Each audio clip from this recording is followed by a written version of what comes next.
If you are watching this video right now, this video is meant to find you at this is the reading for those fire signs.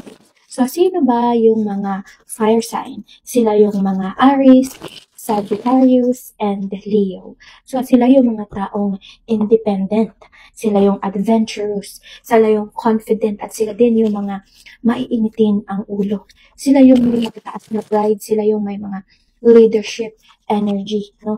So, sila yung mga tao na go-getter na talaga namang pag ginusto nila ay gagawin nila ang lahat para mangyari ito. And this is your reading for the month of October 2025. Tingnan natin ano ang mangyayari sa mga fire sign katulad ng Aries, Sagittarius, and Leo. Grabe naman, nakita nyo, puro pentacles, no? So sabi dito kapatid, napakaganda ng pasok ng pera sa'yo, ang dami mong kikitain.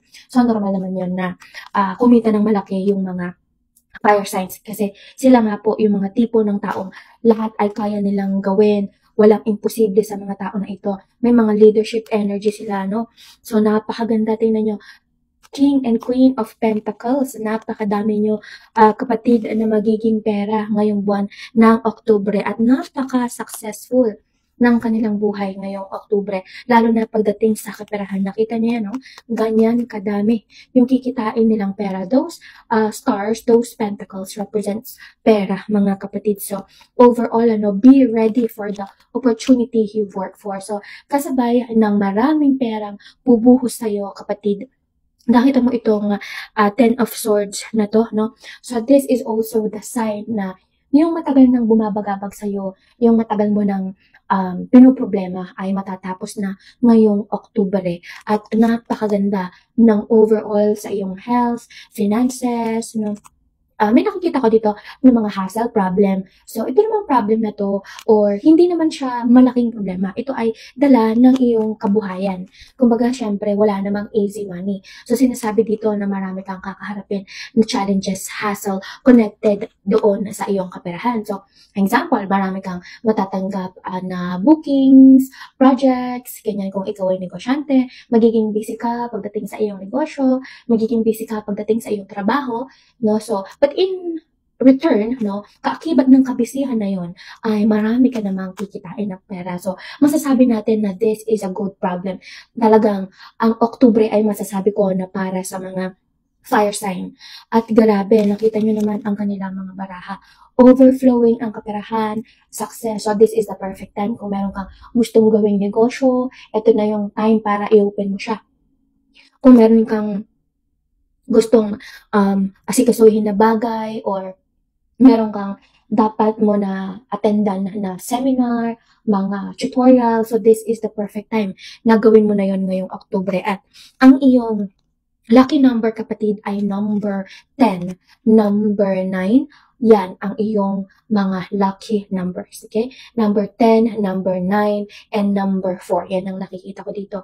No, so, napakaganda ng overall na buhay mo. So, ngayon pa lang, let's do a head start. No? Kontrahin ang mga challenges, kontrahin ang mga hassle na pagdadaanan na ito. At let's claim positive energy. Let's claim all this overflowing blessings. No? Kaya naman, if this resonate sa'yo, no, comment, I claim positive energy or I claim overflowing money. And, syempre, huwag kakalimutang i-save ang video na ito dahil alam ko na babalikan mo ito sa katapusan ng Oktubre.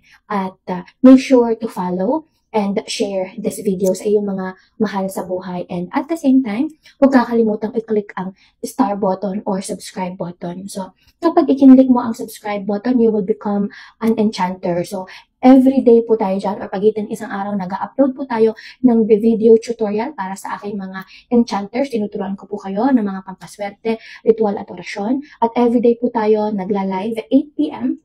to 11 p.m. Yan po, ang makakapanood lang po dyan ay yung aking mga super fans.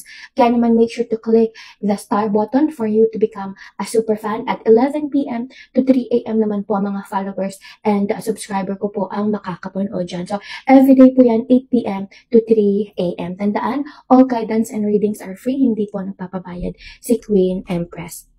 And Kung nagre-resonate sa'yo ang video na ito, siguraduhin na mag-join sa aking mga live session. So, unlimited question po. Kapag ikaw ay isang super fan, dun ka pumasok sa 8 to 11. At hanggang sa muli mga kapatid, stay blessed and comment, I claim positive energy and overflowing money. Napakagandang reading. At hanggang sa muli mga kapatid, stay blessed.